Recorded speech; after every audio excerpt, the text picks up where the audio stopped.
Did you know Charles Darwin, the guy who literally revolutionized the world with his ideas on evolution, only worked for like 4 hours a day?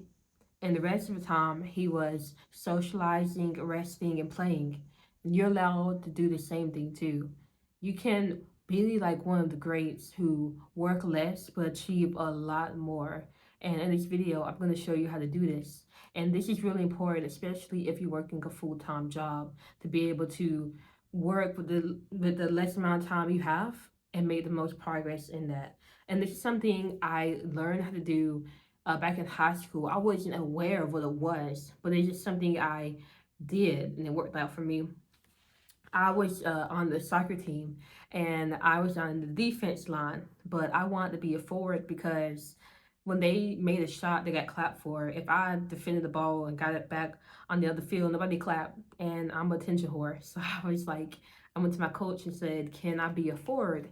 And he said, "No, you suck." And I told them, "Bad, but wait until next soccer season. You're gonna want me as a forward." So I had 6 months from the next soccer season to start to become the player that he would make a forward. And I remember after I made that declaration, I was sitting in my bedroom trying to think, okay, what am I gonna do? How can I become the best? Because this is my first time playing soccer. I was playing basketball, I was running track, I was doing other sports, but this is my first year in soccer. So I'm going up against girls who have been playing this for years, right? And a lot of them were a lot better than me. So I had 6 months to get ahead of people who were years into the sport. And I was sitting there thinking, well, maybe I can learn how to like pass the ball good. Maybe I can improve how I shoot, or maybe I can improve how I throw the ball in, improve my game sense. Like I'm thinking about all these things that I could get good in so that I could be successful in soccer. But ultimately, I didn't have enough time. So I'm thinking, well, what's the most important thing for soccer? And I, no kidding you, I literally thought keeping the ball. Because if I keep the ball, it don't matter who comes after me. It doesn't matter if I can't shoot. It doesn't matter if I'm not good at passing. None of this stuff matters. If you can't get the ball from me, I can literally just run up the field and pass the ball into the goal. And so for the entire 6 months, all I worked on was ball control. And it wasn't like I was spending hours upon hours. I would just do a little bit of ball control every single day consistently. Now, when the season came back and it's new start and we're doing tryouts, guess what? My coach wanted me as a forward because literally no one could take the ball from me. I had surpassed so many people who had spent years playing this sport because I focused on one thing and gave all my attention to it. And I actually went on to thrive in the season, and I got so many rewards that I had so many plaques. I gave them away. I gave a lot away and still had so many more. Like, it was a lot. But the one thing that I took away from that experience, and it wasn't something I took away in the moment because at that time I couldn't really appreciate what I had done. But looking back, it was the fact that you don't have to do a lot to succeed. You just got to find what gives you the most leverage points and then do those things because that's what really gets you there. So there's no need for like a long to-do list of all these things you gotta learn and all these things you gotta do. None of that. It's like what will give me the most progress and how can I get there? So I want you to think about what are you aiming for in life? Like just take a second and reflect on what you've been doing and ask, is what you've been doing actually been moving the needle? Because for a long time I want to start a business. I want to post consistently on social media. I want to have good habits and all that stuff.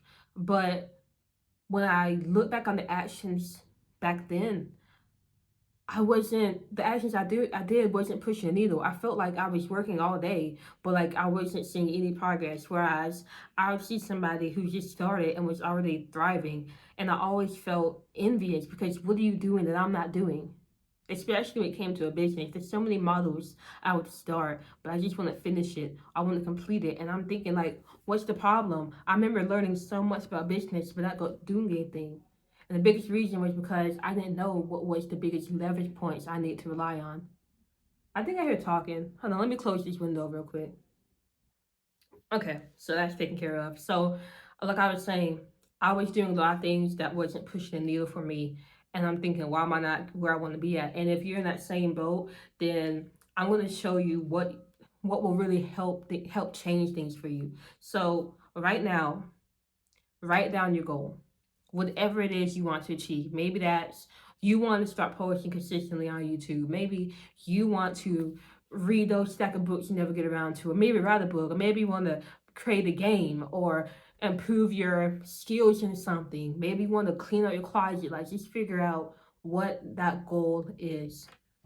Now, there's two things you're probably missing from that goal that we've got to add in, and that's a number and a deadline. Because right now, you probably said something like, oh, I want to get healthy, oh, I want to get fit, oh, I want to go to the gym. Side note, there is a gnat in here. So if you see me randomly just clapping, I'm trying to kill this gnat. Look, we live on the trail, we live around trees, the gnats get in here. But regardless, you want to add that number in a deadline, and there's reasons behind it for why. That really dives into this, like just understanding how we operate as humans and how we need certain things to trigger behaviors. But I'm not gonna dive too deep into that. That's the kind of stuff you gotta pay me for. But regardless, add a number and a deadline. So, for example, how would we change a goal like, I want to get better at, let me think of something very abstract, I want to learn how to speak a new language. Okay, that wasn't very out there, but let's start with that. So what could turn this vague goal into something more specific that you can actually work on? A number and a deadline. So for example, instead of saying, I want to learn Spanish, you could say, I want to be able to speak to someone in Spanish for 5 minutes and like have a coherent conversation. So now you have a number, 5 minutes, and then let's add the deadline. So we said you want to be able to hold a conversation for 5 minutes in Spanish, and you want to do this 6 months from now. So now you have a clear cut end goal of what you want to do. You know what has to happen for you to say, I've achieved this goal. Because if you just said, I want to learn how to speak Spanish, when do you know when you've learned, right?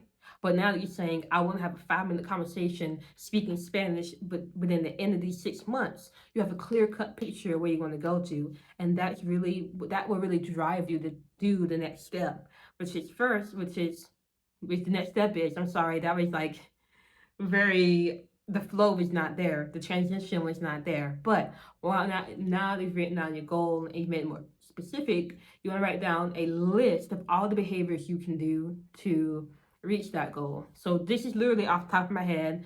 What was the actions I could write down for learning Spanish? I could practice Spanish. I could put Spanish words on flashcards and read 5 of them every day. I could join a Spanish group, Spanish speaking group. I could get a tutor. I could find somebody I could speak. Like, you see, there's so many things I could put down on the list. Literally exhaust yourself. Get coming up with ideas. And when you come up with as many ideas as you can, the next step is you want to go through the list and pick the 3 things you know will give you the most leverage for learning Spanish. And this can be very subjective. There's no right or wrong behavior you can pick. Just pick what's most obvious to you. So off the list that I just randomly made up, I would probably pick listen to Spanish, join a Spanish speaking group. Like, that's the only 2 I would pick. So now I'm speaking Spanish for the group and I'm listening to it. So it kind of is a twofold. But there's no right or wrong behavior to pick. You just want to pick what you think will give you the most leverage and then go all in on that. All right. And this is something I'm currently doing for myself. I understand that friendships or relationships are very important. So I'm putting more emphasis on developing stronger friendships, creating new relationships. So my goal is I want to make 3 new friends by the time my best friend Jalen moves to DC. So I have the number, 3 new friends, and the deadline's before my friend Jalen moves to DC. So what are the behaviors that I'm doing? It is going on BFF, which is an app to make friends, setting up a friend date, and then hanging out. That's literally my only 3 actions I'm doing.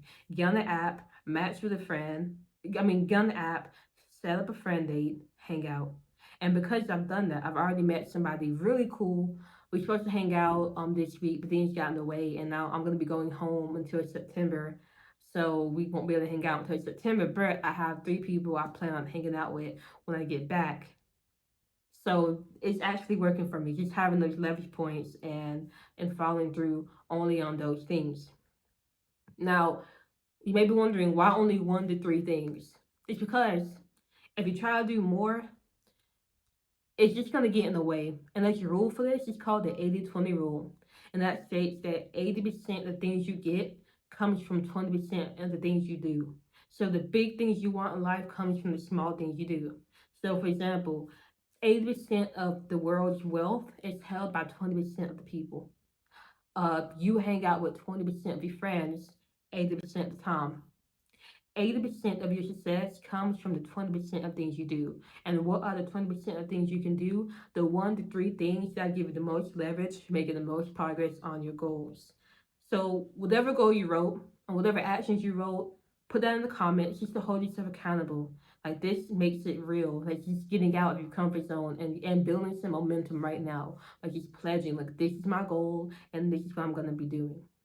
Now, the next problem you're probably going to face is doing the action. Um, so to get around that, I'll quickly just say make a plan following this outline. I will do behavior at time or event in environment.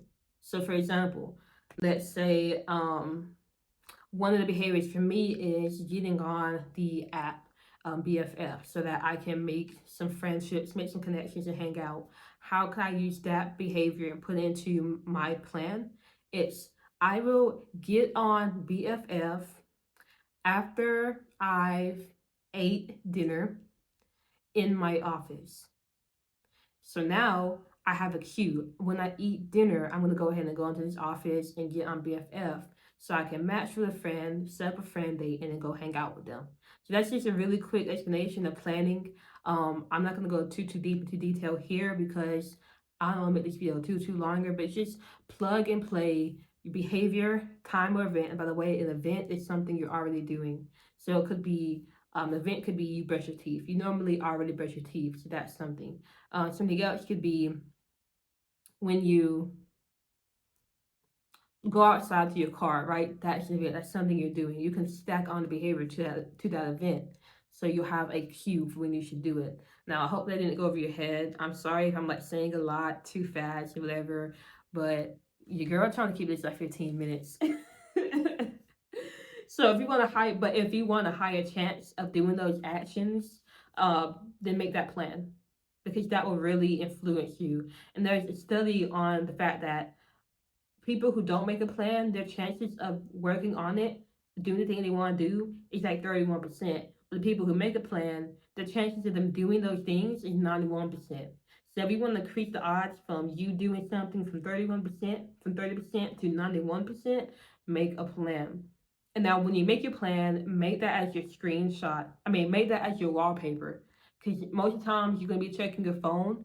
And so just being able to look at your phone and see your plan right in front of you, that's going to reinforce the idea in your mind that this is something you want to get done. This is something that's important. So when the opportunity comes up for you to do something with your free time, you'll choose the thing you wrote down. But if you didn't write your plan on your notes for you to be able to screenshot it and put it as your wallpaper, then just put it on a piece of paper somewhere you can see twice a day. That's why I have my goal board up here, because I can see it in the morning and I can see it at night, and it reminds me of what I'm working towards every day. Now, you can continue to do a lot of stuff that you think will get you the type of success you want in whatever area of life you're gunning for. But I can promise you, if you're doing a lot, if you're doing the 80% stuff, if you don't figure out what gives you the most leverage and only work on that, you will only get 20% of the results. But if you switch and you focus on only the 20% of actions that give you the most progress, you will start seeing results happening. You would get the 80% that you've been working so hard for, but you'll get it by working less. And it's very crazy that that's how it works, but that's how it works. You work less, but you work smarter by focusing on what matters most, and the results will come to you in due time. If you like this video and you want more, go ahead and hit subscribe. Either way, I'll see you for the next video.